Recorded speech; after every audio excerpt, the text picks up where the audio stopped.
Hello everyone, welcome back to our channel Nivea Academy. I am Jyoti and your chemistry educator. Organometallic compounds की बात कर रहे थे, almost हमारा complete हो चुका है। एक दो टॉपिक है जो हम नेक्स्ट क्लास में कंप्लीट कर लेंगे। आज की क्लास में हम कुछ PYQ सोल्व करने वाले हैं।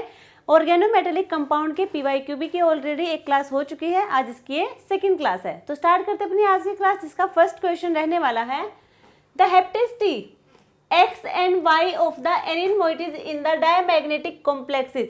ये हमें एक कॉम्प्लेक्स गिवन है जिसका नेचर है डायमैग्नेटिक, यानी कि यहाँ पे कोई भी अनपेयर्ड इलेक्ट्रॉन प्रेजेंट नहीं होंगे, सारे के सारे पेयरिंग में होंगे। और यहाँ पे जो ये एक्स हेप्टेसिटी के ऊपर ईटा को रिप्रेजेंट करते हैं, हेप्टेसिटी ईटा रिप्रेजेंट करेगा हेप्टेसिटी को। और हेप्टेसिटी क्या होती है?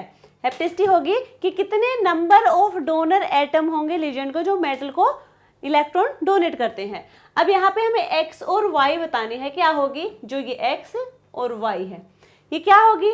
इसके लिए देखो हमें करना क्या है, जो ये कॉम्प्लेक्स गिवन है, यदि हमारे पास कॉम्प्लेक्स में एक ही मेटल प्रेजेंट है तो हम 18 इलेक्ट्रॉन रूल अप्लाई करते हैं। यदि दो मेटल है तो 18 को भी 2 से मल्टीप्लाई कर देंगे, 3 मेटल है तो 18 को 3 से मल्टीप्लाई कर देंगे। तो यहाँ पे सिर्फ एक ही मेटल प्रेजेंट है, रुथेनियम मेटल है, एक मेटल है, तो 18 इलेक्ट्रॉन रूल को फॉलो करेंगे। तो इस कॉम्प्लेक्स का हमें वैलेंस इलेक्ट्रॉन 18 इलेक्ट्रॉन चाहिए। 18 इलेक्ट्रॉन कैसे होंगे, देखो ये हमारे पास है, इसको हमने मान लिया X प्लस रुथेनियम कौन से ग्रुप का होगा, फीरू, यानी 8th ग्रुप की मेटल है। 8th ग्रुप की मेटल है तो 8 ही इलेक्ट्रॉन होंगे इसके वैलेंस इलेक्ट्रॉन, प्लस ये हमारा Y है, इक्वल होगा 18 इलेक्ट्रॉन के। X plus Y is equal to 18 minus 8 यानी कि 10 इलेक्ट्रॉन। X और Y हेप्टेसिटी X और Y इन दोनों का सम यदि बात करें तो वो 10 इलेक्ट्रॉन के इक्वल होंगे। तो अब देख लेंगे किसका सम 10 है, वो हमारा आंसर होगा। 6 और 6 तो 12 होगा, यानी कि आंसर नहीं है। 4 4 8 ये भी नहीं है। 4 और 6 ये कितना हो गया 10, और 4 6 कितना होगा 8, यानी कि आंसर होगा ऑप्शन सी। आपका आंसर होगा ऑप्शन सी, यानी कि यहाँ पे X और Y इन दोनों का जो सम होगा वो 10 के इक्वल होगा। अब हमें ये तो नहीं पता किसका 5 5 भी हो सकता है, 6 4 4 6 ये कुछ भी हो सकता है। तो ऐसे हमें नहीं देंगे, सारे ऑप्शन में एक साथ एक ही देंगे ताकि कंफ्यूजन ना हो। तो आंसर होगा 4 और 6। Next question, the rate of reaction. Rate of reaction की बात करनी है। ये हमारे पास एक कॉम्प्लेक्स है, निकेल कार्बोनिल के 4 मोल्स लिए हुए हैं, plus PPS3 triphenyl phosphine, nickel है, कार्बोनिल के 3 मोल्स है, साथ में PPS3 है, plus CO carbon monoxide depends on. यहाँ पे क्या है, ये दो दे रखे हमें, किसमें, रिएक्टेंट की साइड में। बाद में हमें क्या मिलता है, प्रोडक्ट की फॉर्मेशन देखने को मिलती है। अब यहाँ पे हमें बात करनी है कि जो इनकी कंसंट्रेशन होगी, जो रिएक्शन की कंसंट्रेशन है, यानी कि रेट ऑफ रिएक्शन किस पे डिपेंड करेगी, वो concentration of both the reactant. Reactant दो हमारे पास, एक ये रिएक्टेंट है और ये के रिएक्टेंट है। तो यहाँ पे हमारे पास किस पे डिपेंड करेगी, ये इसकी कंसंट्रेशन पे या फिर इसकी कंसंट्रेशन पे। नेक्स्ट है कंसंट्रेशन ऑफ निकेल कार्बोनिल पे, इस पे PPS3 पे, सिर्फ PPS3 पे डिपेंड करेगा, या फिर स्टेरिक बल्क ऑफ PPS3 का बल्क में लिया हुआ उस पर डिपेंड करेगी इसकी कंसंट्रेशन, यानी कि रेट। तो यहाँ पे हम क्या करते हैं, हमारे पास कोई भी रिएक्शन है, 2 टाइप के मैकेनिज्म, मेनली हम 2 टाइप के ही देखते हैं, डिसोशिएटिव और एसोशिएटिव। डिसोशिएटिव मैकेनिज्म हम तब देखते हैं जब किसी भी कॉम्प्लेक्स में हमारे पास 18 इलेक्ट्रॉन हो। 18 इलेक्ट्रॉन होंगे तो हम पहले क्या करते हैं, लीजेंड को बाहर निकालते हैं, उसके बाद इंटरमीडिएट की फॉर्मेशन होती है, देन इनकमिंग लीजेंड आता है। यहाँ पे डिसोशिएटिव में होगा। एसोशिएटिव मैकेनिज्म हम अप्लाई करेंगे 16 और 17 इलेक्ट्रॉन के जो कॉम्प्लेक्स होंगे वहाँ पे हम लीजेंड को ऐड करते हैं, बाहर निकालते हैं और इनकमिंग लीजेंड को ऐड करते हैं, यानी कि जो लिविंग ग्रुप होगा और जो इनकमिंग लीजेंड होगा दोनों एक साथ यहाँ पे काम कर रहे होंगे अपना, और वहाँ पे क्या बनेगा, यहाँ पे भी इंटरमीडिएट की फॉर्मेशन होगी और फाइनल प्रोडक्ट मिल जाएगा। तब यहाँ पे बात करनी है कि कंसंट्रेशन किस पे डिपेंड करेगी, रिएक्टेंट के दोनों पे।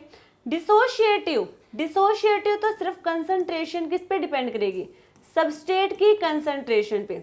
यदि हमारे पास रिएक्शन में डिसोशिएटिव मैकेनिज्म है, डिसोशिएटिव मैकेनिज्म होगा तो वहां पे जो रेट ऑफ रिएक्शन होगी वो डिपेंड करेगी कंसंट्रेशन ऑफ ए सबस्ट्रेट पे। एसोसिएटिव मैकेनिज्म होगा तो वहां पे रिएक्शन अगर कहें रेट डिपेंड करेगी concentration of substrate and concentration of a nucleophile, दोनों पे ये डिपेंड करेगी। अब यहाँ पे देखो हमारे पास सबस्ट्रेट में है ये हमारे पास सबस्ट्रेट है। अब इसमें हम सबसे पहले इलेक्ट्रॉन काउंट करेंगे। जब इलेक्ट्रॉन काउंट करेंगे तभी हमें पता चलेगा कि कौन सी मैकेनिज्म यहाँ पे लगेगी। तो निकेल 10th ग्रुप की मेटल है, 10 valence electron plus 4 into 2 18 electron हो गए। टोटल इलेक्ट्रॉन काउंट किए हमने सबस्ट्रेट के तो वो है 18 इलेक्ट्रॉन। यदि किसी भी रिएक्शन में 18 इलेक्ट्रॉन है, कॉम्प्लेक्स में 18 इलेक्ट्रॉन है तो वो डिसोशिएटिव मैकेनिज्म के थ्रू रिएक्शन करेगा, ठीक है।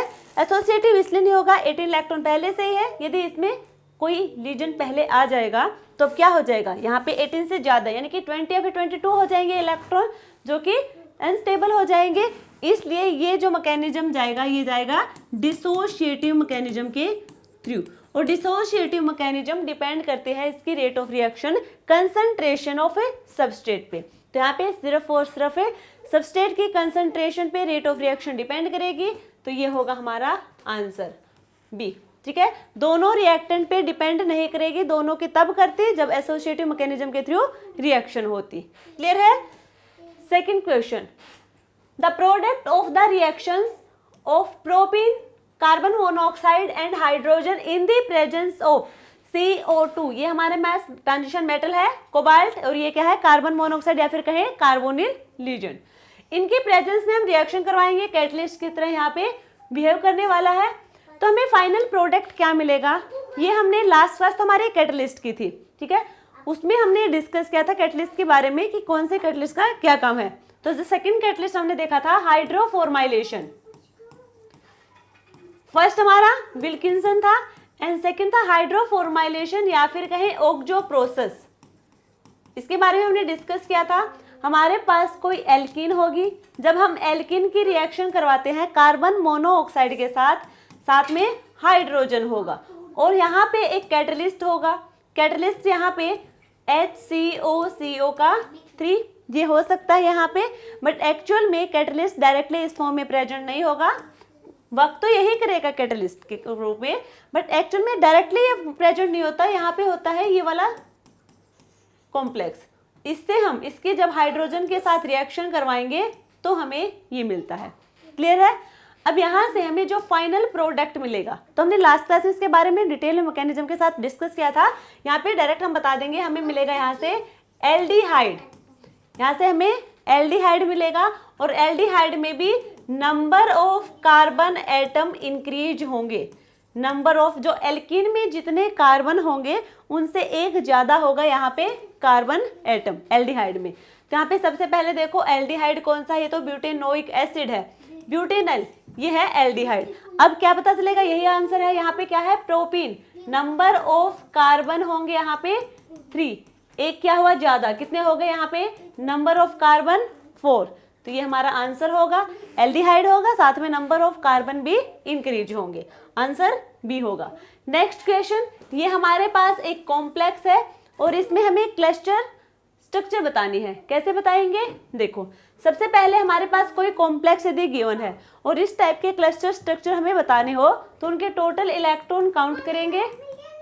टोटल इलेक्ट्रॉन काउंट, ये है कोबाल्ट, कोबाल्ट होगी 9th ग्रुप की मेटल, यानी कि 9 valence electron into 4 plus 12 into 2 36 plus 24 60 electron होंगे टोटल इलेक्ट्रॉन काउंट में। पॉलीहेड्रल इलेक्ट्रॉन काउंट की बात करें तो वो होगा total electron count minus 12n, n होंगे number of metal into 4, 60 minus 12 into 4 यानी कि 48, यहाँ पे होंगे हमारे पास 12 इलेक्ट्रॉन। अब इसको हम डिवाइड करेंगे 2 से, पॉलीहेड्रल इलेक्ट्रॉन काउंट को 2 से डिवाइड करेंगे यानी कि 12/2 हो जाएंगे 6 इलेक्ट्रॉन। नंबर ऑफ मेटल है यहाँ पे यानी कि n, 4 में कितने ऐड करें हम, 4 में हम कितने ऐड करेंगे, 6 हो जाए, 2 ऐड करेंगे तो 6 हो जाएगा, यानी कि n+2 ये हमने बताया था। अब स्ट्रक्चर कैसे देखेंगे, n-1 n+1 n+2, super क्लोजो, hyper क्लोजो, क्लोजो और नीडो। तो इसकी जो स्ट्रक्चर होगी कॉम्प्लेक्स की वो होगी नीडो स्ट्रक्चर, यानी कि ऑप्शन बी हमारा करेक्ट आंसर है। नेक्स्ट क्वेश्चन देखो, the compound that undergoes oxidative addition reaction in the presence of H2 यानी कि हाइड्रोजन। ऑक्सीडेटिव एडिशन यानी कि रिएक्शन मैकेनिज्म में इसके बारे में हमने डिस्कस किया था।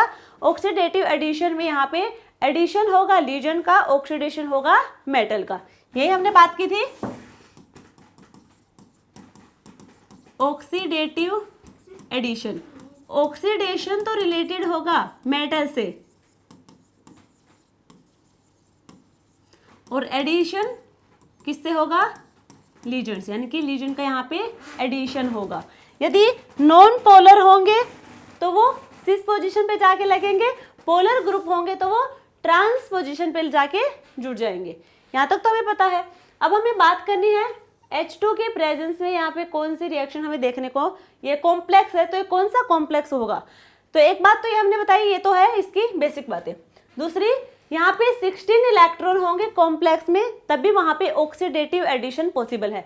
16 इलेक्ट्रॉन है, मान लीजिए हमने H2 को यहाँ पे ऐड करवा दिया, कितने इलेक्ट्रॉन साथ लेके आएगा, 2 इलेक्ट्रॉन, कितने हो जाएंगे 18 इलेक्ट्रॉन। तो ये तो पॉसिबल और स्टेबल स्ट्रक्चर हमें मिलेगा। यदि पहले से ही 18 इलेक्ट्रॉन यदि हो जाएंगे, पहले से ही 18 इलेक्ट्रॉन है, उसमें एडिशन तो होगा, 1 या 2 इलेक्ट्रॉन तो लेके आएंगे वो। अब वो इलेक्ट्रॉन लेके आएंगे तो वहाँ पे 20, 22 इतने हो जाएंगे इलेक्ट्रॉन, जो कि अनस्टेबल कॉम्प्लेक्स होगा। तो यहाँ पे 16 इलेक्ट्रॉन यदि किसी कॉम्प्लेक्स में प्रेजेंट है तो वहाँ पे ऑक्सीडेटिव एडिशन पॉसिबल है। तो अब हम देखेंगे इनमें से वो कॉम्प्लेक्स जहाँ पे 16 इलेक्ट्रॉन प्रेजेंट होंगे, और साथ में यदि स्क्वायर प्लेनर स्ट्रक्चर है वो किसमें चेंज हो जाएगी फिर, ऑक्टाहेड्रल में। तो यानी कि यहाँ पे जो ऑक्सीडेटिव एडिशन होगा वो मैकेनिज्म कहाँ पे लगेगा, यदि किसी कॉम्प्लेक्स में 16 इलेक्ट्रॉन प्रेजेंट हो या फिर कहीं स्क्वायर प्लेनर कॉम्प्लेक्स हो, वहां पे ऑक्सीडेटिव एडिशन पॉसिबल है, अदरवाइज पॉसिबल है नहीं होगा। अब यहाँ पे हम बात करें मैग्नीज, मैग्नीज में 7 इलेक्ट्रॉन प्लस 10 प्लस 1 18 इलेक्ट्रॉन। ईटा 5 यानी कि 5 इलेक्ट्रॉन प्लस मोलिबर्नम कौन से का होगा, 6 प्लस 6 प्लस 1 12, 13 और 5 18। यहाँ पे कितना होगा, इरिडियम कौन से ग्रुप का है, 9th का, 9th ग्रुप की मेटल है, यानी कि 9 प्लस 1 प्लस 2 प्लस 4 10 और 6 16 इलेक्ट्रॉन। यहाँ पे 5 इंटू 2 प्लस आर ई है ये, ठीक है। रेडियम क्या हो गया है,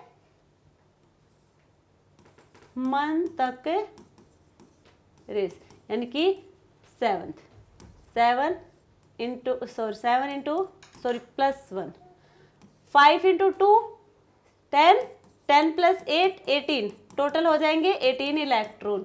तो 16 कहाँ पे है, ऑप्शन सी में, यानी कि ऑप्शन सी हमारा करेक्ट आंसर है। इसमें 16 इलेक्ट्रॉन है इस कॉम्प्लेक्स में, तो यहाँ पे ऑक्सीडेटिव एडिशन होगा जब हम इस कॉम्प्लेक्स में इरिडियम है, क्लोरीन है, कार्बोनिल PPS3 के 2 मोल्स हैं, इसका हम H2 के साथ रिएक्शन करवाएंगे तो यहाँ पे हमारे पास क्या होगा, इनका एडिशन होगा, यहाँ पे ऑक्सीडेटिव एडिशन होगा।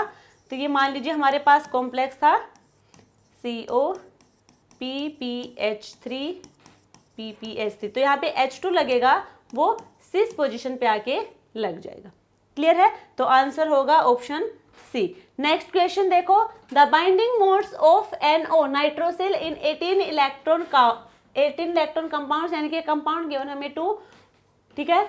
यहाँ पे इन दोनों कंपाउंड्स में 18 इलेक्ट्रॉन प्रेजेंट है, ये पहले से ही हमें पता है। तो यहाँ पे हमें जो नाइट्रोसिल है, नाइट्रोसिल लीजन है, उसकी हमें बाइंडिंग मोड बताना है कि वो लीनियर है या फिर वो बेंट है। यदि लीनियर होंगे, लीनियर नाइट्रोसिल लीजन होंगे, वो 3 इलेक्ट्रॉन काउंट करते हैं वहां पे, और बेंट होगा, बेंट नाइट्रोसिल यानी कि 1 इलेक्ट्रॉन। तो हम इनको देख लेंगे यहाँ पे रख के कि 3 रखेंगे 1 रखेंगे, हमें 18 इलेक्ट्रॉन चाहिए। कोबाल्ट है, कोबाल्ट 9th ग्रुप की मेटल है, 9 + 3 × 2 यानी कि 6 plus x = 18, 15 plus x = 18, x हो जाएगा 3। 3 इलेक्ट्रॉन कहाँ पे होंगे? लीनियर को रिप्रेजेंट करेगा, यानी कि यहाँ पे लीनियर नाइट्रोसिल लीजन प्रेजेंट है। इसमें हम बात करेंगे निकिल होगी 10th की metal plus 5 plus x = 18, x = 15 इधर जाएंगे तो 3 इलेक्ट्रॉन, ये भी रिप्रेजेंट करेगा लीनियर नाइट्रोसिल को, यानी कि दोनों ही लीनियर होंगे। ऑप्शन सी हमारा करेक्ट आंसर होगा। ठीक है, नेक्स्ट क्वेश्चन देखो, the role of copper salt as co catalyst in the Wacker process. ये भी हमने लास्ट क्लास में डिस्कस किया था, कैटलिस्ट वाली क्लास में वेकर प्रोसेस। तो पूरा मैकेनिज्म हम फिर से डिस्कस नहीं करने वाले, यहाँ पे सिर्फ कॉपर साल्ट की बात करेंगे, जो हमारे लास्ट स्टेप था पूरे मैकेनिज्म का, बिल्कुल लास्ट स्टेप। वहां पे हम कॉपर साल्ट को लेके आए थे, क्या था, जब हमें पैलेडियम मेटल मिली थी, और जो पैलेडियम मेटल थे सिंपल पैलेडियम थी, 0 ऑक्सीडेशन स्टेट में प्रेजेंट थी, और इसकी हमें रिएक्शन करवाई थी 2CuCl2। ठीक है, यहाँ पे कॉपर होगा, ऑक्सीडेशन स्टेट कितना होगा, +2। कैसे होगा, x - 2 = 0, x = +2। यहाँ से हमें मिला था PdCl4 2 नेगेटिव। ये सारा मैकेनिज्म हम लास्ट क्लास में वेकर प्रोसेस में कर चुके हैं, सिर्फ बताया है कि लास्ट स्टेप है वेकर प्रोसेस का, जो हमने ये डिस्कस किया था क्लास में। तो ये देखो आप कहाँ पे है, इसका ऑक्सीडेशन स्टेट है 0।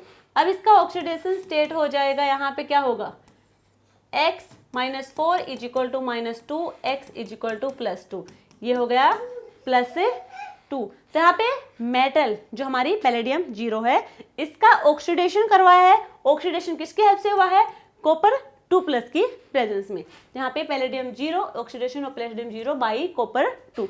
आंसर होगा ऑप्शन ए। आई होप आप लोगों को क्लियर हुआ होगा, ये क्लास में भी हमने डिस्कस किया था। नेक्स्ट क्वेश्चन देखो, द रिफ्लेक्शन ऑफ, ये हमारे पास एक कॉम्प्लेक्स है, कॉम्प्लेक्स तो इससे बनाना है, with an excess of PPH3 triphenyl phosphate in ethanol gives a complex A. यदि हम RHCl3 3H2O की रिएक्शन करवाएंगे PPH3 के साथ इन द प्रेजेंस ऑफ इथेनॉल, हमें कोई कॉम्प्लेक्स मिलेगा जिसका नाम हमने रखा A। अब हमें ये कॉम्प्लेक्स A क्या है और इसके वैलेंस इलेक्ट्रॉन काउंट हमें बताने हैं कि इसमें वैलेंस इलेक्ट्रॉन कितने प्रेजेंट होंगे। देखो यहाँ पे हमारे पास जब इसकी रिएक्शन करवाएंगे PPH3 एक्सेस में प्रेजेंट है, किसमें है ये, एक्सेस में प्रेजेंट है, RHCl यही होगा। साथ में यहाँ पे है हमारे पास वाटर, PPH3 के साथ रिएक्शन करवाएंगे तो एक बार क्या हो जाएगा, यहाँ पे क्लोरीन की जगह क्या आएगा, PPH3 आ जाएगा। तो RH और यह एक्सेस में होंगे तो क्या हो जाएगा, क्लोरीन रिमूव होते जाएंगे और PPH3 यहाँ पे आते जाएंगे। और ये आपने को पता होगा विल्किंसन कैटलिस्ट है। विल्किंसन कैटलिस्ट में वैलेंस इलेक्ट्रॉन काउंट कितने होते हैं, 16 इलेक्ट्रॉन, जो कि सबसे पहले ऑक्सीडेटिव एडिशन में यही हेल्प करता है। ठीक है, 16 इलेक्ट्रॉन होंगे और ये पे विल्किंसन कैटलिस्ट प्रेजेंट होगा, यानी कि ऑप्शन ए हमारा करेक्ट आंसर होगा। 18 वाले तो वैसे ही नहीं होंगे क्योंकि हमें पता है विल्किंसन इलेक्ट्रॉन 16 इलेक्ट्रॉन प्रेजेंट होते हैं, तो ये हमारा आंसर होगा। क्लियर। नेक्स्ट देखो, the beta hydrogen elimination will be fissile in. Beta hydrogen elimination किस में होगा, सबसे ज्यादा किस में होगा, वो हमें बात करनी है। सबसे पहले देख ले क्या बीटा हाइड्रोजन यहाँ होगा भी या फिर नहीं।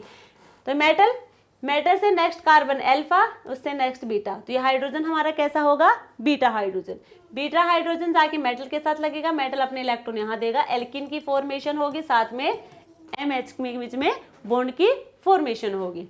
सिमिलर हमारा नेक्स्ट में होगा, ये अल्फा है, ये बीटा है, बीटा के पास यहाँ भी हाइड्रोजन है, हाइड्रोजन मेटल के साथ बॉन्ड बनाएगा और ये अपने इलेक्ट्रॉन यहाँ देगा, यहाँ पे एल्काइन की फॉर्मेशन होगी, साथ में मेटल हाइड्रोजन बनेगा। ये वही अल्फा बीटा, यहाँ पे है हमारे पास हाइड्रोजन बीटा पोजीशन पे, ये इधर जाएगा और ये इधर, यहाँ पे एलिन की फॉर्मेशन होगी, साथ में MH बॉन्ड बनेगा।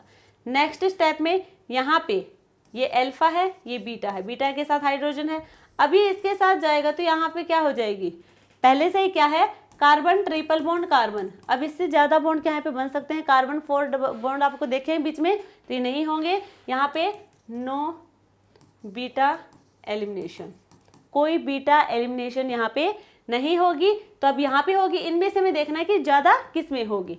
तो बीटा एलिमिनेशन में सबसे पहले हम बात करेंगे डोनर एबिलिटी की, क्योंकि ये क्या करे है, डोनर तो करे है, डोनर एबिलिटी किसकी ज़्यादा होगी, डोनर एबिलिटी sp3 की सबसे ज़्यादा, then sp2 sp,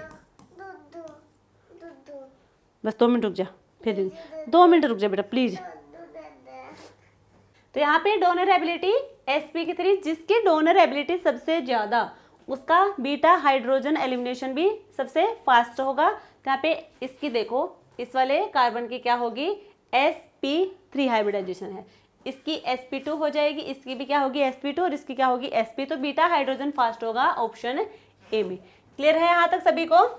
next question, amongst the following, ये हमें कुछ कॉम्प्लेक्स गिवन है, the compound with most shielded and deshielded Cp cyclodienyl protons respectively are.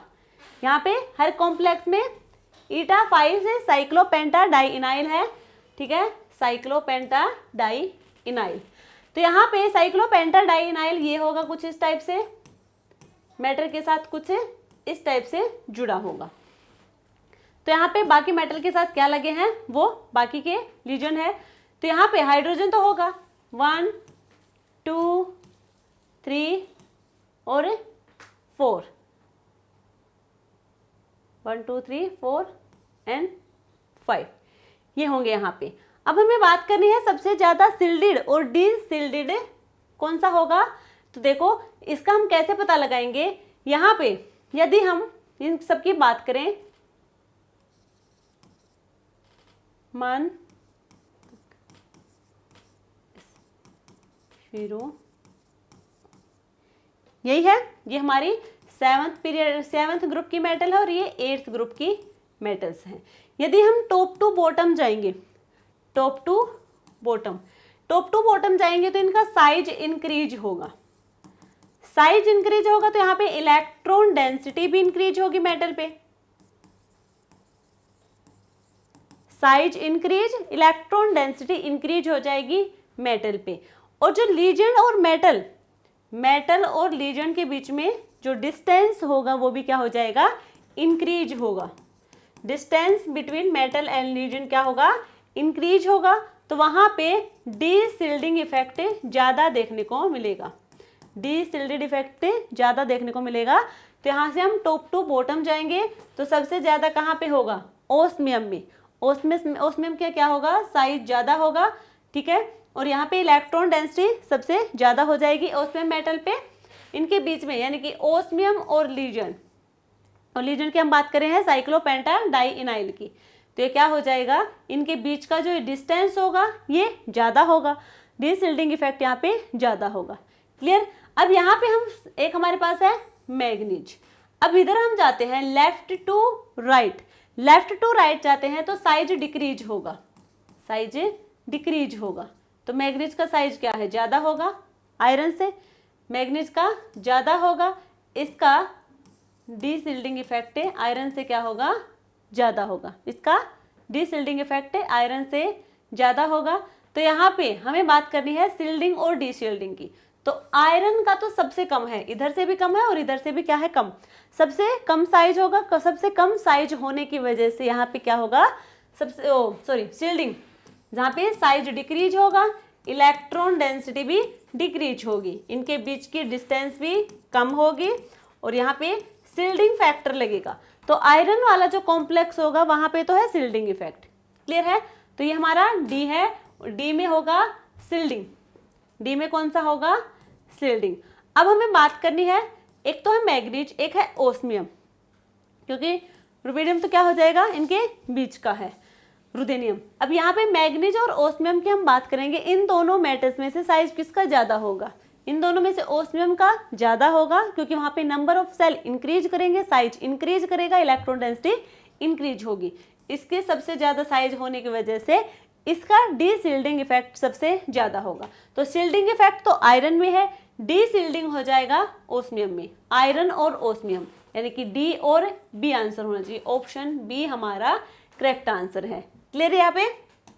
Next question, ये हमारे पास एक कॉम्प्लेक्स है, शो फ्लेक्जोनल बिहेवियर। फ्लेक्जोनल का मतलब होता है कि वहां पे हेप्टेसिटी चेंज हो गया। हेप्टेसिटी को हम रिप्रेजेंट करते ईटा से, और इस ईटा में क्या हो, चेंज हो, उसे हम कहेंगे फ्लेक्जोनल बिहेवियर शो कर रहा है वो वाला कॉम्प्लेक्स। मान लीजिए हमारे पास ईटा 1 है, चेंज होके ईटा 3 हो जाए, या फिर चेंज होके ईटा 5 हो जाए, तो यहाँ पे हेप्टेसिटी क्या हो रही है, चेंज हो रही है। इसका मतलब ये वाला कॉम्प्लेक्स क्या होगा, फ्लेक्जोनल बिहेवियर शो करेगा।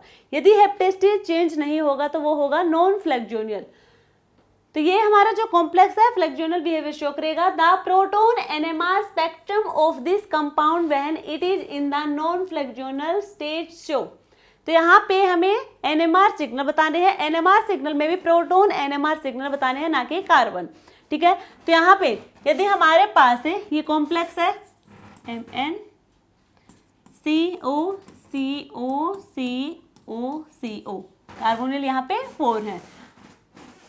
तो फ्लेक्जोनल है, फ्लेक्जोनल का मतलब है यहाँ पे हमारे पास क्या होगा, हेप्टेसिटी चेंज होगी। ये हेप्टेसिटी मान लीजिए ईटा है, ईटा 1 से चेंज होके ईटा 3 हो जाएगी, तो ये हो जाएगा फ्लेक्जोनल। तो यहाँ पे जो हेप्टेसिटी चेंज होती है, तो ये जो प्रोसेस होगा ये बहुत फास्ट होगा। बहुत फास्ट होने की वजह से यहाँ पे जो सिग्नल होगा, यहाँ पे जो सिग्नल होगा वो होगा 1, यानी कि इसके उपसाथ जितने भी हमारे प्रोटॉन लगे हैं 1 2 3 4 एंड 1 2 3 4, यहाँ पे तो क्या हो जाएगा, ये मेटल ही है। ठीक है, C3 है, 1 2 3 C3 है, यहाँ पे एक प्रोटॉन होगा 2 3 4 5 प्रोटॉन है। 5 प्रोटॉन की हमें बात करनी है। जब फ्लेक्जोनल बिहेवियर शो करेगा तो वहाँ पे रूम टेम्परेचर पे जो हेप्टेसिटी होगी वो चेंज होती रहेगी, और इतनी स्पीड में चेंज होती रहती है कि वो हमें एक ही सिग्नल देगा। ठीक है, एक ही सिग्नल देगा। अब बट हमें बात करनी है नॉन फ्लेक्जोनल की। नॉन फ्लेक्जोनल होगा कि वहाँ पे अब हेप्टेसिटी चेंज नहीं हो रही और लो टेम्परेचर की हम बात कर रहे हैं, तो वहाँ पे जो ये प्रोटॉन है डिफरेंट सिग्नल हमें देंगे। तो कितने देंगे सिग्नल वो देखो, ये वाले जो प्रोटॉन है यहाँ पे देखो, ये हमारे पास मेटल है, मेटल के साथ लगा है ये 1 2 3। ठीक है, ये मान लो 1 2 3 C3 H5, ये हो गए 5H हो गए। तो ये जो दोनों प्रोटॉन होंगे यहाँ पे, ये जो दोनों प्रोटॉन होंगे ये एक सिग्नल देंगे, ये वाला प्रोटॉन एक सिग्नल देगा, और ये प्रोटॉन एक सिग्नल देंगे। तो यहाँ पे टोटल नंबर ऑफ सिग्नल की हम बात करें तो वो होंगे 3 सिग्नल्स यहाँ पे मिलेंगे। वैसे भी हम एनएमआर स्पेक्ट्रोस्कोपी कंप्लीट डिस्कस कर चुके हैं, यहाँ पे थोड़ा सा वही कॉन्सेप्ट लगेगा, सिग्नल कैसे होंगे। तो यहाँ पे ऑर्गेनोमेटेलिक कंपाउंड दे देंगे, इनमें हमें सिग्नल बताने हैं। ठीक है, तो ये था हमारा क्वेश्चन। नेक्स्ट देखो, the intermediate and the final product of the photolysis of Z. ये हमारे पास एक कॉम्प्लेक्स है जेड, और इसका हमें करवाना है फोटोलिसिस। मान लीजिए कोई कॉम्प्लेक्स हमें गिवन है ऑर्गेनोमेटेलिक कंपाउंड का, और वहाँ पे फोटोलिसिस गिवन है, हीट हमें गिवन है, HNO हमें गिवन है। तो इन सभी का मतलब क्या है कि वहाँ पे, और साथ में कोई लीजन नहीं गिवन कि इसका एडिशन होगा या फिर क्या होगा, तो इसका मतलब है कि वहाँ पे हेप्टेसिटी चेंज होगी। ठीक है, साथ में कोई ऐसा लीजन लगा होगा उस कॉम्प्लेक्स में जो हेप्टेसिटी चेंज करेगा। यदि हम जेड कॉम्प्लेक्स की बात करें तो वहाँ पे ये एक लीजन लगा हुआ है C3H5, यहाँ पे हेप्टेसिटी 1 दिख रही होगी, हेप्टेसिटी 1 होगी। अब ये हेप्टेसिटी चेंज होगी, 1 से कितनी हो जाएगी, 1 से हो जाएगी 3। ठीक है,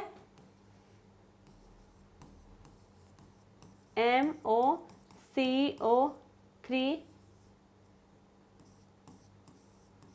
ये देखो यहाँ पे। ठीक है, तो ये भी हेप्टेसिटी हो जाएगी 3 हो जाएगी। यहाँ पे हम इलेक्ट्रॉन काउंट करेंगे, इलेक्ट्रॉन काउंट करेंगे तो हमें कितना मिलेगा, यहाँ पे 5 तो देगा। साइक्लोपेंटाडाइनाइल मोलिबडेनम कौन सा होगा, क्रोल मोल वाले, यानी कि 6th ग्रुप की मेटल है, तो 6 प्लस ये कितना देगा, 1 2 देगा तो 3 कितने देंगे 6, और 1 ये देगा इधर से, ये वाला कार्बन 1 देगा, तो 6 6 12 और 6 18 इलेक्ट्रॉन, यही होगा। अब यहाँ पे हम बात करें तो मोलिब्डेनम वही 6 + 5 प्लस ये कितना देगा, हेप्टेस T3 देगा, और यहाँ पे कार्बोनिल कितने हो जाएंगे 3 है, यानी कि 6 देगा, तो 6 6 12 12 और 8 कितने हो जाएंगे 20 इलेक्ट्रॉन। तो 20 इलेक्ट्रॉन तो नहीं करने, हमें इलेक्ट्रॉन कितने चाहिए, सेम चाहिए। जब इलेक्ट्रॉन काउंट करेंगे तो रिएक्टेंट और प्रोडक्ट की साइज क्या होना चाहिए, इलेक्ट्रॉन सेम होने चाहिए। 18 इलेक्ट्रॉन, तो यहाँ पे भी 18 इलेक्ट्रॉन होंगे, तो क्या करेंगे हेप्टेस T तो हमने चेंज करवा दी, साथ में CO लीजन यहाँ से बाहर जाएगा, 2 इलेक्ट्रॉन लेके जाएगा, तो यहाँ पे CO कितने आ जाएंगे 2 CO आ जाएंगे। अब हम इनके इलेक्ट्रॉन काउंट करेंगे तो वो आएंगे 18 इलेक्ट्रॉन, तो ये होगा हमारा कॉम्प्लेक्स फाइनल प्रोडक्ट। देखो कहाँ पे है ये देखो ऑप्शन डी हमारा करेक्ट आंसर है। क्लियर है, ठीक है।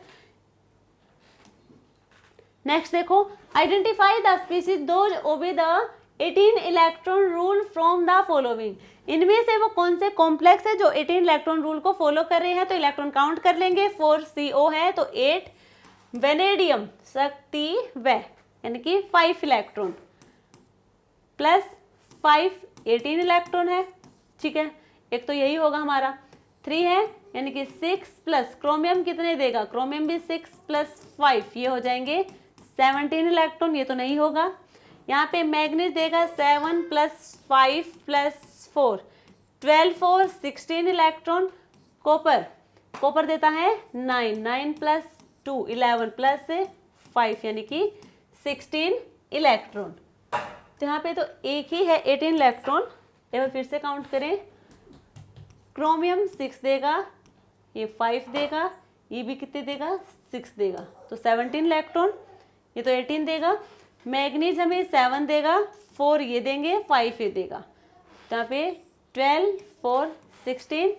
कॉपर है, अच्छा कॉपर है 11 देगा, कॉपर कितने होंगे वैलेंस इलेक्ट्रॉन 11 होंगे, ठीक है। ये तो लास्ट किसके हैं कुंजन, ये है 11th ग्रुप की मेटल। 11th ग्रुप की मेटल यानी कि जिस ग्रुप के मेटल होंगे ट्रांजिशन मेटल में उतने ही वैलेंस इलेक्ट्रॉन वहाँ पे होंगे, तो 11th ग्रुप की है तो यहाँ पे 11 होंगे। 11 2 13 13 5 18 इलेक्ट्रॉन हो जाएंगे, तो A और D ऑप्शन 4 हमारा करेक्ट आंसर है। नेक्स्ट देखो, द फॉलोइंग ट्रांसफॉर्मेशन, यहाँ पे जो ट्रांसफॉर्मेशन हमें दिखा रखे ये रिएक्टेंट साइड पे हमारे पास कोई कॉम्प्लेक्स है और ये क्या है प्रोडक्ट मिला इससे हमें, तो इसके बीच में जो प्रोसेस हुई है यानी कि जो रिएक्शन मैकेनिज्म यहाँ पे लगा है तो वो कौन सा होगा वो हमें बताना है। तो यहाँ पे देखो हमारे पास क्या हुआ है,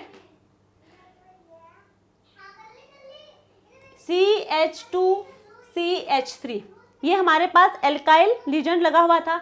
अब यहाँ पे क्या है एल्कीन की फॉर्मेशन हो रखी है, तो यहाँ पे कैसे होगी एल्कीन की फॉर्मेशन, तो ये हमारे पास मेटल है, ये हमारे पास मेटल है, मेटल से नेक्स्ट अल्फा, ये होगा बीटा कार्बन, बीटा कार्बन के साथ लगा है ये hydrogen, beta hydrogen, beta hydrogen जाएगा मेटल के पास, मेटल अपने इलेक्ट्रॉन देगा यहाँ पे, ठीक है, इन दोनों के बीच में इलेक्ट्रॉन देगा, तो ये हाइड्रोजन हो गई किसके साथ चला गया मेटल के साथ, रोडियम के साथ, और इधर क्या हुई एल्कीन की फॉर्मेशन हुई, और इस इंटरेक्शन को हम कहेंगे एगोस्टिक इंटरेक्शन, जो क्लास में हम डिस्कस कर चुके हैं। तो यहाँ पे बीटा हाइड्राइड एलिमिनेशन आपको देखने को मिलेगा, यानी कि ऑप्शन सी हमारा करेक्ट आंसर है। एक बार देख भी लो, ऑक्सीडेटिव एडिशन में यहाँ पे हमें कोई लीजन गिवन होता, उस लीजन का हम वहाँ पे एडिशन करवाते, वहाँ पे यदि नॉन पोलर होता तो वहाँ पे सिस पोजीशन पे एडिशन हो जाता, पोलर होता तो ट्रांस पोजीशन पे एडिशन हो जाता, और जो रिएक्टेंट की साइज जो कॉम्प्लेक्स में गिवन होता उसमें 16 इलेक्ट्रॉन होते, तभी वहाँ पे ऑक्सीडेटिव एडिशन पॉसिबल होता। इंसर्शन यानी कि वहाँ पे क्या होता इंसर्ट हो जाता, कार्बोनिल है तो वो क्या हो जाता एल्काइल ग्रुप के साथ है इंसर्ट हो जाता, या फिर कोई हाइड्रोजन होगा वो एल्किन के साथ है इंसर्ट हो जाएगा, बट यहाँ पे ऐसा कुछ नहीं है। यहाँ पे देखो बीटा हाइड्राइड में हाइड्रोजन मेटल के साथ लग जाएगा और एल्किन की फॉर्मेशन होगी, साथ में वही हो रहा है, मेटल के साथ हाइड्रोजन लग गया और साइड में एल्केन से क्या मिला हमें, एल्किन की फॉर्मेशन हुई। रिडक्टिव एलिमिनेशन यानी कि यहाँ से किसी लीजेंड का एलिमिनेशन होता, कोई लीजेंड एलिमिनेट करता है यहाँ से, और जो लीजेंड यहाँ से एलिमिनेट करेंगे वो सिस पोजीशन पे होने चाहिए। तो यहाँ पे ऐसा कोई लीजेंड नहीं है जो यहाँ से बाहर गया है, सारे के सारे इसी कॉम्प्लेक्स के अंदर यहाँ पे प्रेजेंट है। तो आंसर होगा ऑप्शन है सी। नेक्स्ट क्वेश्चन देखो, CPM साइक्लोपेंटाडाइनाइल है, M हमारे पास कोई मेटल है, ठीक है। Fragment isolobal with A BH, fragment is BH के साथ कौन आइसोलोबल होगा? इसका मतलब क्या है, यदि मेन ग्रुप की कोई मेटल्स होंगी और ट्रांजिशन मेटल होंगी, मेन ग्रुप की मान लीजिए हमारे पास वैलेंस इलेक्ट्रॉन है 5 इलेक्ट्रॉन, तो यहाँ पे कितने होने चाहिए, 15 इलेक्ट्रॉन होने चाहिए, एक दूसरे के आइसोलोबल होंगी। ये 7 इलेक्ट्रॉन है तो यहाँ पे 17 होने चाहिए, एक दूसरे के आइसोलोबल होंगे। तो BH के इलेक्ट्रॉन हम काउंट करेंगे तो बोरोन के होंगे 3 + 1 = 4 इलेक्ट्रॉन।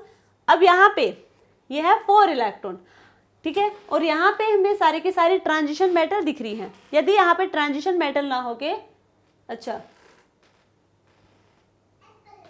ये हमारे पास ट्रांजिशन मेटल नहीं है, ठीक है, यदि ट्रांजिशन मेटल के अलावा sp ग्रुप की है तो वहाँ पे 4 इलेक्ट्रॉन के साथ ये आइसोलोबल होगा, और D ब्लॉक की मेटल है तो 14 इलेक्ट्रॉन के साथ आइसोलोबल होगा। तो यहाँ पे हम देख लेंगे कोबाल्ट है, कोबाल्ट हमारे पास 9 + 5 यानी कि 14, यही हो गया हमारे पास, ठीक है, ऑप्शन डी हो गया हमारा आंसर। क्लियर है? नेक्स्ट क्वेश्चन देखो, the number of metal metal bonds in, ये कॉम्प्लेक्स है और यहाँ पे मेटल मेटल बॉन्ड के बारे में हम बताने कितने मेटल मेटल बॉन्ड प्रेजेंट हैं। तो यहाँ पे देखो कि हमें कैलकुलेट करना है 18n - valence electron by 2, 18n, n यहाँ पे कितने हैं मेटल, 2 तो आयरन है और 2 क्या है, कोबाल्ट है। 4 - वैलेंस इलेक्ट्रॉन की हम बात करें तो देखो कोबाल्ट हमारा 9th ग्रुप की मेटल है, 9 × 2 18 प्लस ये 8th का है तो 16 + 11 × 2 यानी कि 22 प्लस ये हमारे पास कितने इलेक्ट्रॉन देगा, देखो P यानी कि फॉस्फोरस, फॉस्फोरस के पास वैलेंस इलेक्ट्रॉन होते हैं 5, एक के साथ इसने PH फिनाइल रिंग लगा ली, बाकी के 4 इलेक्ट्रॉन इसके पास होंगे तो कितने इलेक्ट्रॉन डोनेट करेगा, एक है 2 इलेक्ट्रॉन डोनेट करेगा। जब हम बात करते हैं PPH3 की तो ये 2 इलेक्ट्रॉन डोनेट करता है, बट यहाँ पे PPH3 फिनाइल ग्रुप पे तो 3 लगे हुए हैं, यहाँ पे फिनाइल ग्रुप 1 लगा हुआ है तो वैलेंस 11 पे यहाँ पे 2 प्रेजेंट होंगे तो 4 इलेक्ट्रॉन ये डोनेट कर सकता है। और वैसे भी यहाँ पे μ4 लिखा हुआ है, इसका मतलब जरूरी नहीं है जो लिखा हो हमेशा वही हो, बट यहाँ पे μ4 है और इससे हमें देख भी लिया कि 4 इलेक्ट्रॉन यहाँ पे ये डोनेट करेगा। कितने हैं 2, 4 × 2 यानी कि 8, 8 2 10 6 16 और 8 24, 2 2 6 2 2 4 5 और 6 64 हो जाएंगे अपॉन 2, 72 - 64 अपॉन 2 8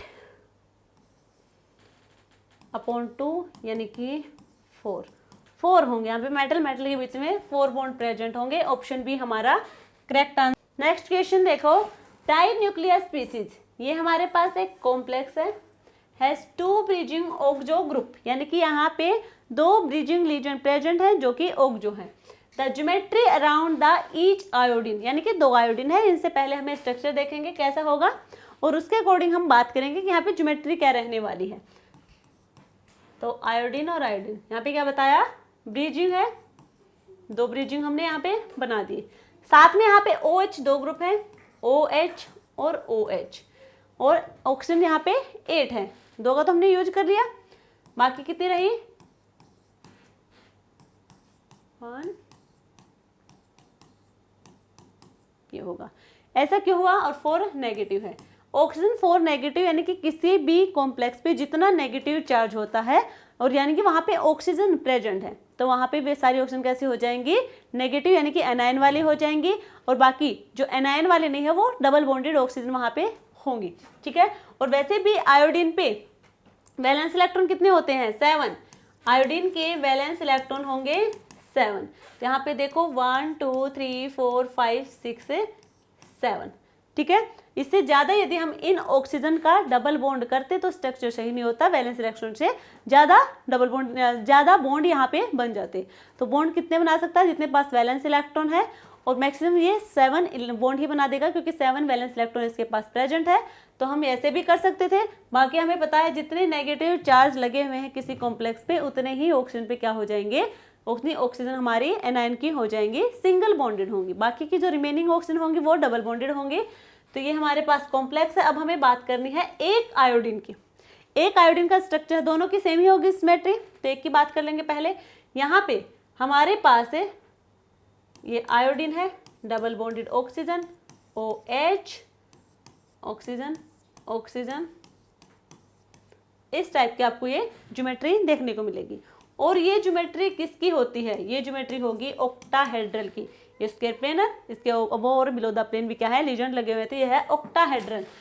तो एक आयोडीन के ऑक्टा है, दोनों की कैसी ज्योमेट्री हो जाएगी, ऑक्टाहेड्रल ज्योमेट्री होगी। Next, for the following species the structure of the intermediate is. ये हमारे पास रिएक्टेंट है, ये हमारे पास प्रोडक्ट है, इनके बीच में एक इंटरमीडिएट बनेगा, वो हमें बताना है कि इंटरमीडिएट क्या होगा। तो यहाँ पे ध्यान से देखो, एक कॉम्प्लेक्स है, यहाँ पे साइक्लोपेंटाडाइनाइल लगा हुआ है, साथ में 2 कार्बोनिल लीजेंड है, एक हमारे पास एल्काइल लीजेंड लगा हुआ है, 13 कार्बोनिल यानी कि आइसोटोपिक लिया हुआ है, उसका हमें यहाँ पे एडिशन करवाना है। कैसे करवाएंगे, और साथ में प्रोडक्ट हमें गिवन है कि एल्काइल के बीच में क्या गया, कार्बोनिल ग्रुप, यानी कि यहाँ पे जो एल्काइल ग्रुप है ये इंसर्ट होगा। यहाँ पे ये हुई है 1-2 माइग्रेटरी इंसर्शन, यहाँ पे 1-2 माइग्रेटरी इंसर्शन रिएक्शन मैकेनिज्म हुआ है, यहाँ पे गया है। ठीक है, कैसे जाएगा, यह है आयरन और यहाँ पे CO, यहाँ पे गया CH3 और यहाँ पे रह गई वैकेंट साइट। नेक्स्ट स्टेप में हम आएगा हमारे पास 13 CO। अब ये जाएगा इस वैकेंट साइट पे और हमें मिलेगा CO C double bonded O CH3, यही हमारा फाइनल प्रोडक्ट है। तो ये इसका इंटरमीडिएट होगा, ये इन दोनों का बीच की स्पीसीज होगी। अब यहाँ पे देखो वैकेंट साइट बनी हुई है, ये देखो ये लग रहा है यहाँ पे कोई वैकेंट साइट है। ठीक है, ऑप्शन डी हमारा करेक्ट आंसर होगा। ये तो प्रोडक्ट ही लिख दिया, कोई हमारे इंटरमीडिएट नहीं बना है। यहाँ पे तो क्या हुआ, एक ज़्यादा ही CO लगा दिया है। अच्छा, यहाँ पे डायरेक्टली CO को ऐड कर दिया है, इंसर्ट नहीं करवाया है। इंसर्ट होगा, हमें पता है माइग्रेटरी इंसर्शन होता है, तो ये हमारा आंसर होगा ऑप्शन डी। नेक्स्ट क्वेश्चन की हम बात करें, the correct increasing order of the carbon carbon bond length in the following molecule. Following molecule है हमारे पास, ये जो इनमें से हमें बताना है कि कार्बन कार्बन बॉन्ड लेंथ किसकी ज़्यादा है। देखो यहाँ पे कैसे हम बात करेंगे, इनके स्ट्रक्चर ड्रॉ करेंगे, उससे हमें आइडिया लग जाएगा। तो फर्स्ट यानी कि ए कॉम्प्लेक्स है वो है प्लेटिनम के साथ है 3 क्लोरीन, 1 2 3, साथ में C डबल बॉन्डेड CH2 है यहाँ पे H2 और साथ में है नेगेटिव चार्ज। सेकंड वाला है प्लेटिनम के साथ लगे हैं 2 triphenyl phosphine CH2 double bond CH2, ये होगा कॉम्प्लेक्स। नेक्स्ट हमारे पास है प्लेटिनम ट्राइफिनाइल फोस्फीन लगे हुए हैं, यहाँ तक ठीक है। यहाँ पे हमारे पास है कार्बन डबल बॉन्ड कार्बन, अब हाइड्रोजन के लगे हुए हैं साइनाइड ग्रुप, हाइड्रोजन की जगह साइनाइड ग्रुप लगे हुए हैं। तो ये जो कार्बन डबल बॉन्ड कार्बन, उसकी हम बात करेंगे, इनके बीच की बॉन्ड लेंथ है जो वो किस कॉम्प्लेक्स में ज़्यादा है, या फिर हम कहें एक ऑर्डर में हमें बताना है। देखो सबसे पहले यहाँ पे हमारे पास पाई बॉन्ड प्रेजेंट है और पाई बॉन्ड अपने इलेक्ट्रॉन डोनेट करेंगे मेटल के वैकेंट ऑर्बिटल में, सिग्मा बॉन्ड की फॉर्मेशन हो रही है, क्लियर है। अब यहाँ पे वापस क्या होता है कि मेटल के पास इलेक्ट्रॉन डेंसिटी यदि ज़्यादा हो जाती है, इलेक्ट्रॉन डेंसिटी ज़्यादा होगी तो वापस क्या करेगा, इलेक्ट्रॉन देने की कोशिश करेगा इसके पाई स्टार ऑर्बिटल में। पाई स्टार ऑर्बिटल में इलेक्ट्रॉन देगा, पाई बॉन्ड की यहाँ पे फॉर्मेशन होगी। अब ये इलेक्ट्रॉन तभी अच्छे से डोनेट कर पाएगा जब यहाँ पे इलेक्ट्रॉन डेंसिटी ज़्यादा से ज़्यादा होगी, उतना ही बैक बॉन्डिंग अच्छे से होगा। यदि इलेक्ट्रॉन डेंसिटी मेटल पे ज़्यादा है तो बैक बॉन्डिंग इंक्रीज होगी, बैक बॉन्डिंग इंक्रीज होगी तो मेटल और ये कार्बन के बीच का बॉन्ड होगा ये क्या हो जाएगा, मेटल और कार्बन का बॉन्ड होगा वो स्ट्रॉन्ग होगा, वो स्ट्रॉन्ग होगा तो कार्बन और कार्बन का जो बॉन्ड होगा वो क्या हो जाएगा, वीक हो जाएगा। अब यहां पे हम बात करें, देखो सबसे पहले क्लोरीन क्लोरीन क्लोरीन लगे हुए हैं, इधर हमारे पास ट्राइफिनाइल फोस्फेन लगे हुए हैं। क्लोरीन क्या होंगे, इलेक्ट्रॉन विड्रॉइंग ग्रुप होंगे। इलेक्ट्रॉन विड्रॉइंग ग्रुप है यानी कि इलेक्ट्रॉन को ये अपनी तरफ खींचेंगे। मेटल पे इलेक्ट्रॉन डेंसिटी डिक्रीज होगी, मेटल पे इलेक्ट्रॉन डेंसिटी डिक्रीज हो जाएगी। मेटल, अच्छा यहाँ पे मेटल कार्बन के बीच में बॉन्ड ना होके मेटल डबल बॉन्ड के बीच में बॉन्ड हो रहा है, तो मेटल और ओलिफिन के बीच का बॉन्ड होगा, ठीक है। अब यहाँ पे हम बात कर रहे थे कि यहाँ पे इलेक्ट्रॉन डेंसिटी डिक्रीज हो जाएगी क्योंकि मेटल के साथ लगे हुए हैं क्लोरीन। क्लोरीन होंगे इलेक्ट्रॉन विड्रॉइंग, इलेक्ट्रॉन को अपनी तरफ खींचेंगे। मेटल पे इलेक्ट्रॉन डेंसिटी कम होगी, बैक बॉन्डिंग होगी क्योंकि इसके पास भी इलेक्ट्रॉन है, वो बैक बॉन्डिंग करवाएंगे बट उतनी अच्छे से नहीं करवा पाएंगे जितने अच्छे से करवानी चाहिए क्योंकि क्लोरीन भी साथ साथ क्या करे, इलेक्ट्रॉन विड्रॉ करे हैं। तो इलेक्ट्रॉन डेंसिटी डिक्रीज हो गई तो बैक बॉन्डिंग भी डिक्रीज होगी। ये नहीं कहा कि बैक बॉन्डिंग होगी नहीं, बैक बॉन्डिंग होगी बट वो कम होगी, ठीक है। अब यहाँ पे हम बात करें, यहाँ पे देखो साइनाइड ग्रुप लगे हुए हैं। साइनाइड ग्रुप क्या होंगे, इलेक्ट्रॉन विड्रॉइंग ग्रुप है, ये इलेक्ट्रॉन को अपनी तरफ खींचेंगे, ये अपनी तरफ खींचेंगे, ठीक है। ये इधर तो इलेक्ट्रॉन दे रहे हैं, सिग्मा बॉन्ड की फॉर्मेशन हो रही है, तो यहाँ पे जो ओलिफिन ग्रुप हमारा, इस पे क्या करेंगे, इलेक्ट्रॉन डेंसिटी कम कर रहे हैं। अब ये क्या करें, इलेक्ट्रॉन डेंसिटी कम कर रहे हैं, ठीक है। ये तो इसकी इलेक्ट्रॉन डेंसिटी कम हो रही है ना कि मेटल की, तो यहाँ पे ये चाहेंगे कि कोई बैक बॉन्डिंग अच्छे से करे। अब यहाँ पे जो मेटल है, मेटल के साथ क्या लगा हुआ है, PPH3 फिनाइल ट्राइफिनाइल फोस्फेन, ये क्या करे, अपने इलेक्ट्रॉन देके यहाँ पे बॉन्ड की फॉर्मेशन करे हैं। तो यहाँ पे मेटल ट्राइफिनाइल फोस्फेन की तरफ बैक बॉन्डिंग नहीं करवाती, यहाँ पे ये जो ट्राइफिनाइल फोस्फेन है इलेक्ट्रॉन को डोनर है, ये अच्छा सिग्मा डोनर है, तो यहाँ पे इलेक्ट्रॉन डोनेट करेंगे। मेटल पे इलेक्ट्रॉन डेंसिटी तो इंक्रीज होगी, ठीक है। इलेक्ट्रॉन डेंसिटी इसलिए इंक्रीज होगी क्योंकि इसके साथ जो लगे हैं वो ग्रुप तो कैसे हैं, सिग्मा डोनर, यानी कि इलेक्ट्रॉन डोनेट करेंगे और इधर से भी सिग्मा डोनर आ रहा है, तो यहाँ पे इसकी इलेक्ट्रॉन डेंसिटी है तो ये इसके क्या कर देगा, बैक बॉन्डिंग करवाएगा, पाई बॉन्ड की फॉर्मेशन होगी और ये अच्छे से पाई इलेक्ट्रॉन को लेगा। क्यों लेगा, क्योंकि इसके साथ क्या लगे हैं, इलेक्ट्रॉन विड्रॉइंग ग्रुप लगे हैं, तो इसे तो इलेक्ट्रॉन चाहिए होंगे, तो यहाँ पे बैक बॉन्डिंग सबसे अच्छे से होगी क्योंकि ये भी देना चाहता है, इसके पास इलेक्ट्रॉन डेंसिटी ज़्यादा है क्योंकि इसके पास लगे हैं जो लीजन वो सारे के सारे इलेक्ट्रॉन डोनर होंगे, sigma donor, electron density increase हो जाएगी, वो अच्छा डोनर हो जाएगा, बैक बॉन्डिंग अच्छी हो जाएगी। यहाँ पे भी क्या है, इलेक्ट्रॉन डोनर वाले ही लगे हुए हैं बट यहाँ पे हाइड्रोजन लगे हुए हैं, तो ये नहीं है कि इस पे जो ओलिफिन पे इतनी नीड है उसकी बैक बॉन्डिंग की या फिर कहें पाई इलेक्ट्रॉन की जितनी यहाँ पे नीड है, तो सबसे ज़्यादा बॉन्ड लेंथ किसकी ज़्यादा होगी, इसकी ज़्यादा होगी। क्लियर है, यहाँ पे बैक बॉन्डिंग ज़्यादा हुई, बैक बॉन्डिंग ज़्यादा हुई तो ओलिफिन और मेटल, ओलिफिन और मेटल के बीच में जो डबल बॉन्ड हुआ है, क्या हुआ, वो बॉन्ड स्ट्रॉन्ग बॉन्ड की फॉर्मेशन होगी, ठीक है। और ये जो कार्बन कार्बन होगा, ये जो कार्बन कार्बन की बॉन्ड लेंथ हो जाएगी वो इंक्रीज हो जाएगी। क्या बताया, यहाँ पे मेटल होगा, ध्यान से देखो एक बार फिर से, यहाँ पे मेटल है, मेटल के साथ लगे हैं ट्राइफिनाइल फोस्फेन जो कि गुड सिग्मा डोनर होंगे दोनों, और वापिस से बैक बॉन्डिंग इधर नहीं होगी क्योंकि ये पाई एक्सेप्टर कम होंगे, सिग्मा डोनर अच्छे होंगे, तो यहाँ से इलेक्ट्रॉन डोनेट करें। मेटल पे क्या हुई, इलेक्ट्रॉन डेंसिटी इंक्रीज हुई, मेटल पे इलेक्ट्रॉन डेंसिटी हुई इंक्रीज, इधर से पाई बॉन्ड की हेल्प से सिग्मा बॉन्ड की फॉर्मेशन हुई, इलेक्ट्रॉन डोनेट किए मेटल के वैकेंट ऑर्बिटल में। अब यहाँ पे मेटल पे इलेक्ट्रॉन डेंसिटी ज़्यादा है, यहाँ पे क्या जाएंगे, इसके पाई स्टार या फिर पाई एंटी बॉन्डिंग ऑर्बिटल में इलेक्ट्रॉन डालेगा। क्या ये इलेक्ट्रॉन डालेगा, क्या इसे नीड है या फिर अच्छे से इलेक्ट्रॉन को ले पाएगा, वो इसलिए ले पाएगा क्योंकि यहाँ पे है इलेक्ट्रॉन विड्रॉइंग ग्रुप, ये इलेक्ट्रॉन को अपनी तरफ खींचेंगे।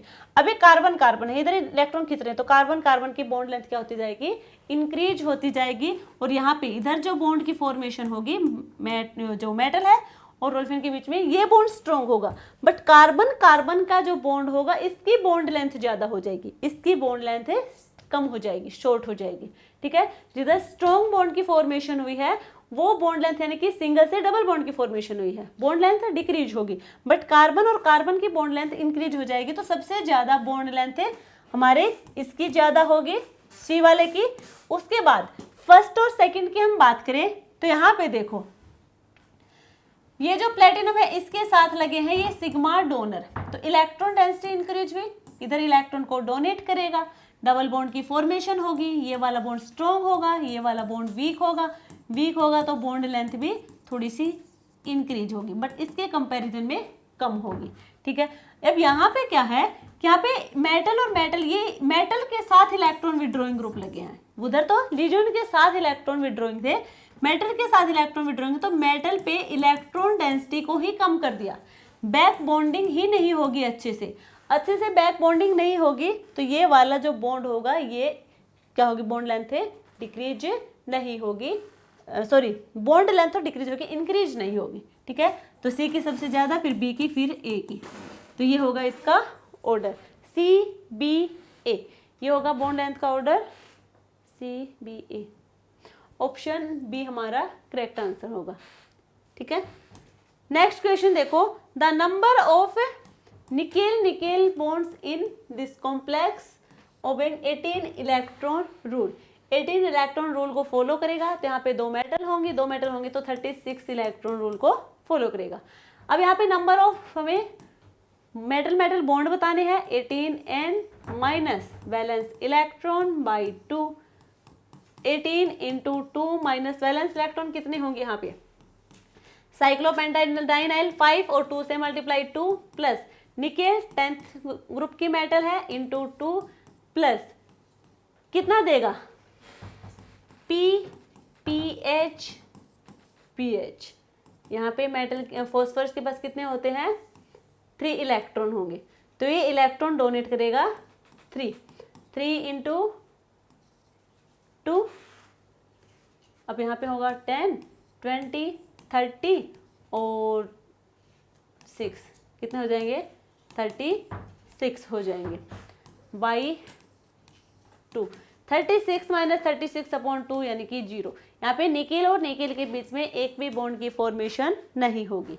यदि हमारे पास PPH3 होता तो वहाँ पे 2 इलेक्ट्रॉन डोनेट करता, म्यू PPH2 है तो यहाँ पे 3 इलेक्ट्रॉन डोनेट करेंगे, ये ब्रिजिंग लीजेंड की तरह बिहेव करेगा। ब्रिजिंग लीजेंड कम से कम 3 इलेक्ट्रॉन तो डोनेट करेगा ही। हाँ, कुछ कुछ केस ऐसे भी हैं जहाँ पे वो 3 इलेक्ट्रॉन डोनेट नहीं करते, जैसे कि कार्बोनिल है, वो कैसा भी केस हो, चाहे वो ब्रिजिंग हो चाहे वो टर्मिनल हो, 2 इलेक्ट्रॉन डोनेट करेगा। हाइड्रोजन चाहे टर्मिनल हो चाहे ब्रिजिंग हो, वो 1 इलेक्ट्रॉन डोनेट करेगा। CH3 की बात करें तो वो भी 1 इलेक्ट्रॉन ही डोनेट करेगा। तो मेनली तो जो जिसके पास जितने इलेक्ट्रॉन उतने डोनेट करेंगे यदि वहाँ पे कंडीशन है तो, बट यहाँ पे तो इलेक्ट्रॉन की पॉसिबिलिटी है तो 3 इलेक्ट्रॉन डोनेट कर देगा। तो यहाँ पे क्या होगा, ऑप्शन ए हमारा करेक्ट आंसर होगा। नेक्स्ट देखो, among the following divalent metals ion which form polymeric compound when ligand used is cyclopentadienyl only. ठीक है, डाइवैलेंट मेटल आयंस यहाँ पे प्रेजेंट होंगे और हमें बताना है, यहाँ पे ये मेटल गिवन है, इनमें से वो कौन सी मेटल है जो पॉलीमेरिक कंपाउंड की फॉर्मेशन हमें देगी। पॉलीमेरिक कंपाउंड की फॉर्मेशन हमें बतानी हो तो सबसे पहले वहां पे हमें number of unpaired electron check करने होंगे। जहां पे number of unpaired electron increase होंगे वहां पे maximum number of polymeric compound की फॉर्मेशन होगी। Number of unpaired electron vanadium,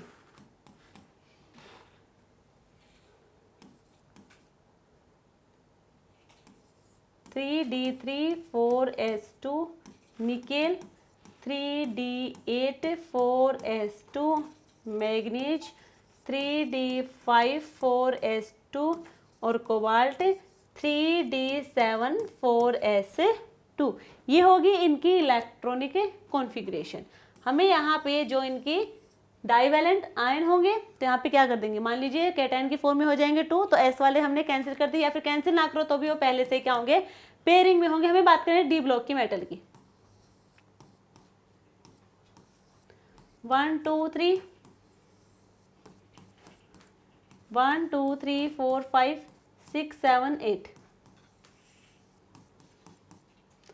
5 1 2 3 4 5,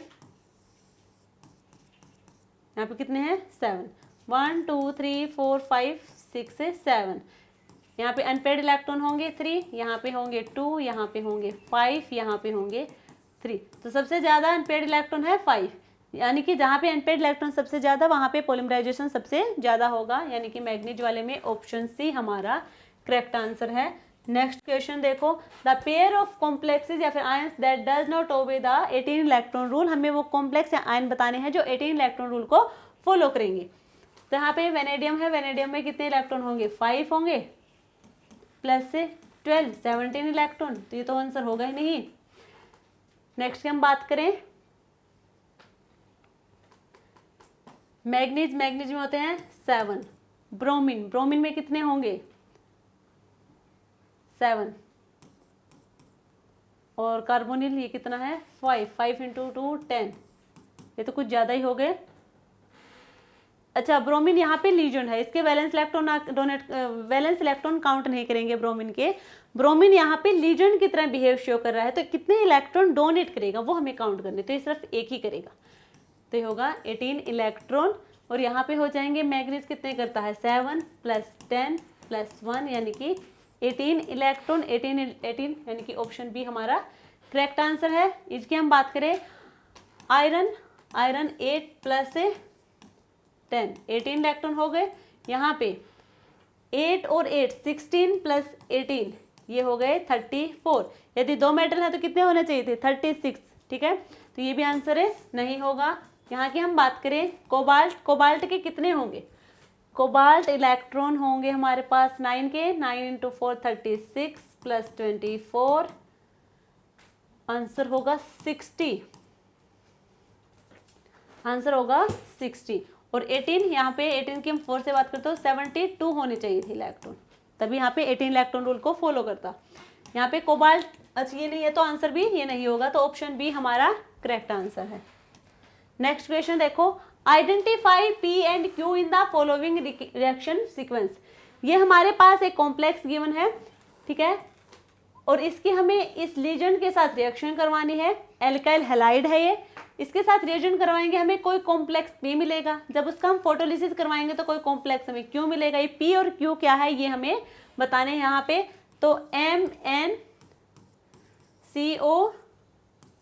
CO ये होगा हमारे पास, ठीक है। C3H5Cl लीजेंड है, इसके साथ हम रिएक्शन करवाएंगे तो ये कैसा है, ये है एल्काइल हैलाइड, एल्काइल हैलाइड यानी कि पोलर ग्रुप होगा, पोलर ग्रुप होगा, इसका ऑक्सीडेटिव एडिशन होगा या नहीं होगा पहले तो चेक कर ले। मैग्नीज हमारे पास 7 होंगे और 10 ये है 17 इलेक्ट्रॉन होंगे, तो यहाँ पे 17 इलेक्ट्रॉन, ओ सॉरी 1 ये है, तो यहाँ पे क्या हो जाएगा 18 इलेक्ट्रॉन होंगे, तो ऑक्सीडेटिव एडिशन रिएक्शन यहाँ पे पॉसिबल तो नहीं है, ठीक है, बट यहाँ पे हम क्या करवाएंगे, अब रिएक्शन तो करवानी है इसके साथ।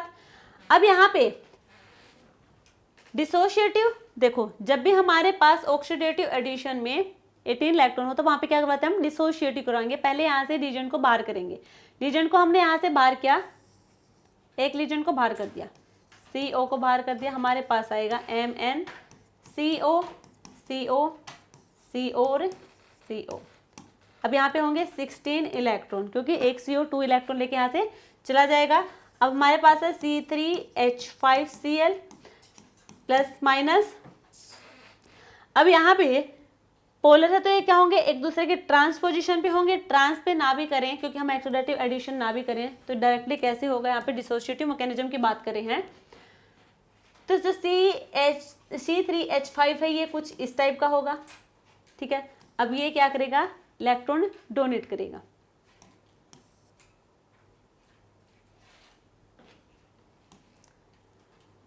तो यहाँ पे आया MnCO CO, यहाँ पे आया, ठीक है, और यहाँ पे हमने लगा दिया Cl, साथ में क्या है नेगेटिव। अब यहाँ पे इलेक्ट्रॉन काउंट करेंगे 1 2 प्लस 7 प्लस 8, 2 4 6 8 9 10 7 और एक ये नेगेटिव वाला, कितने हो गए 18 इलेक्ट्रॉन हो गए। ठीक है, 18 इलेक्ट्रॉन ही थे हमारे पास स्टार्टिंग में, अब भी क्या है 18 इलेक्ट्रॉन है, इसको ऐड करने के बाद भी। अब नेक्स्ट स्टेप में हमें करवाना है फोटोलिसिस। तो ये हमारा पी कॉम्प्लेक्स तो आ गया हमारे पास, पी कॉम्प्लेक्स होगा हमारे पास है MnCO का 4Cl और ईटा 1C3H5 और नेगेटिव चार्ज, ये है कॉम्प्लेक्स पी। हमें कॉम्प्लेक्स क्यू की बात करनी है, यहाँ पे हमें फोटोलिसिस करवाना, फोटोलिसिस करवाएंगे, इसका मतलब यहाँ पे हेपेटिसिटी चेंज होगी, चेंज होगी कहाँ पे जा सकती है 1 से 3 पे ही जा सकते हैं, यही पॉसिबिलिटी है। तो यहाँ पे कोई कार्बोनिल भी बाहर जाएगा, CO यहाँ से बाहर जाएगा अपने 2 इलेक्ट्रॉन लेके। देखो क्लोरीन को बाहर भेजते तो एक ही इलेक्ट्रॉन लेके जाता, यहाँ पे कार्बोनिल है जो अपने 2 इलेक्ट्रॉन लेके जाएगा, और ये जो हेपेटिसिटी 3 करवाई ये भी कितने इलेक्ट्रॉन देगा 2 और इलेक्ट्रॉन देगा, वापस से कितने रहेंगे 18 इलेक्ट्रॉन होंगे। और हमें यहाँ से MnCO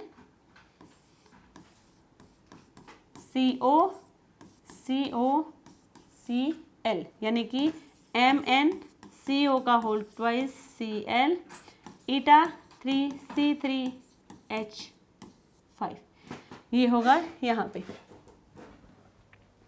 क्लियर है? तब यहाँ पे देखो कहाँ यह आंसर है,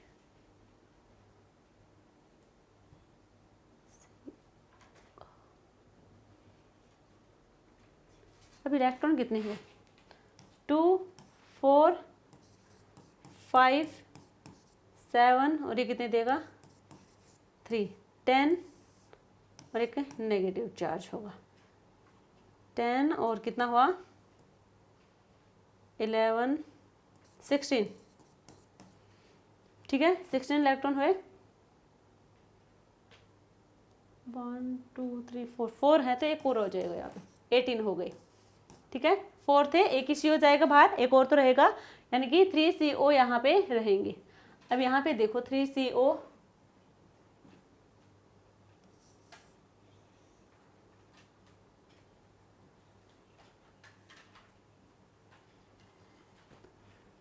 तो फर्स्ट तो हमारे पास ईटा 1 था, यहाँ तक बिल्कुल ठीक है।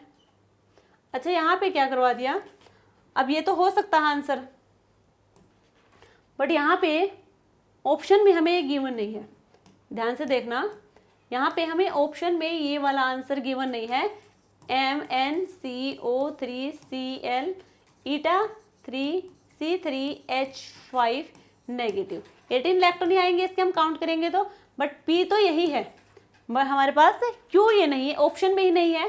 तो यहाँ पे देखो अब ये भी तो हो सकता है कि कार्बोनिल ना जाके यहाँ से Cl नेगेटिव यहाँ से बाहर चला जाए और ये वाला नेगेटिव भी यहाँ से लेके जाए। तो अब यहाँ पे हमारे पास होगा फिर MnCO का 4 ईटा 3C3H5, ठीक है, वो नेगेटिव चार्ज यहाँ से ये लेके गया, एक तो नेगेटिव चार्ज यहाँ से एक अपना इलेक्ट्रॉन लेके गया यहाँ से, एक नेगेटिव चार्ज को लेके गया, ठीक है, तो 2 नेगेटिव चार्ज को लेके जाएगा। अब यहाँ पे इलेक्ट्रॉन काउंट करेंगे तो कितना होगा 7 + 8 + 3, ये हो जाएंगे 18 इलेक्ट्रॉन, तो ये होगा हमारा आंसर। ठीक है, तो ऑप्शन ए हमारा करेक्ट आंसर है। ये ऑप्शन देख के हमें आइडिया लगेगा, अदरवाइज हम CO को भी बाहर निकाल सकते थे। तो ये हमारा answer. Next question, the compound shown below is a 48 electron metal cluster not counting metal metal bonds. ठीक है, अब यहाँ पे जो हमें कॉम्प्लेक्स गिवन है 48 इलेक्ट्रॉन होंगे। यहाँ पे देखो, यहाँ पे जो मेटल है M, वो क्या मेटल है, कौन सी मेटल है, उसके बारे में हमें बात करनी है। तो यहाँ पे जो टोटल इलेक्ट्रॉन काउंट है वो हमें पहले से ही बता रखे हैं कि 48 इलेक्ट्रॉन है, और मेटल मेटल बॉन्ड है, जो मेटल मेटल का बॉन्ड होता है वो कितने इलेक्ट्रॉन देता है, 2 इलेक्ट्रॉन से बन के बना है। तो इनको हमने यहाँ पे काउंट नहीं करना, इसलिए यहाँ पे 48 इलेक्ट्रॉन होंगे कॉम्प्लेक्स में। तो यहाँ पे मेटल कौन सी होगी वो हमें बात करनी है। तो मेटल कितनी है 1 2 3 मेटल है 3x, इसको तो हमें काउंट करना है, सॉरी कैलकुलेट करना है। प्लस ये हमारे पास बेंजीन 6 मेंबर की रिंग है, 6 इलेक्ट्रॉन देंगी, यानी कि ईटा 6C6H6 है। तो यहाँ पे इसके कितने इलेक्ट्रॉन डोनेट करता है 6 इलेक्ट्रॉन, 6 × 3 हमारे पास। प्लस नाइट्रोसिल लीजेंड है, नाइट्रोसिल लीजेंड होंगे यहाँ पे 4 नाइट्रोसिल लीजन है, तो नाइट्रोसिल कितने देगा लीनियर। देखो यदि हमें बता नहीं रखा कि लीनियर है बेंट है तो हम लीनियर मान के चलेंगे, और लीनियर में होते हैं 3 इलेक्ट्रॉन, 3 एक के हैं तो 4 कितने हो जाएंगे 12 इज इक्वल किसके 48 के जो हमें गिवन है 3x + 18 + 12 is equal to 48, 3x is equal to 48 - 30, 3x is equal to 12 8 और 1 18, x इज इक्वल टू 18/3 यानी कि 6, x कितना 6 यानी कि कोई ऐसे मेटल है जिसके वैलेंस इलेक्ट्रॉन 6 हैं। तो यहाँ पे हमें बात करना है किसके वैलेंस इलेक्ट्रॉन 6 होंगे, क्रोमियम के हमारे 6 होंगे, मैग्नीज के 7 होंगे, आयरन के 8 होंगे और वेनेडियम के 5 होंगे। तो ऑप्शन डी हमारा करेक्ट आंसर है। ये थी हमारी आज की क्लास। आई होप आप लोगों को अच्छी लगी होगी, क्वेश्चन समझ आए होंगे और आपको आइडिया भी लग गया होगा कि ऑर्गेनोमेटेलिक कंपाउंड से किस टाइप की क्वेश्चन आपके CSI नेट में पूछे गए हैं। तो ये थी हमारी आज की क्लास। आई होप आप लोग अच्छी लगी होगी। यदि अच्छी लगी तो लाइक शेयर एंड सब्सक्राइब करना। मिलते हैं कल एक नई क्लास के साथ। नेक्स्ट क्लास में हम इसके कुछ टॉपिक जो रह गए उनके बारे में हम डिस्कस करेंगे। एक तो हमारे कुछ नेम रिएक्शन बाकी हैं, कुछ तो हमने करवा दी थी नेम रिएक्शन में और कुछ बाकी हैं, उनको हम आज की क्लास में नेक्स्ट क्लास में डिस्कस कर लेंगे। Thank you.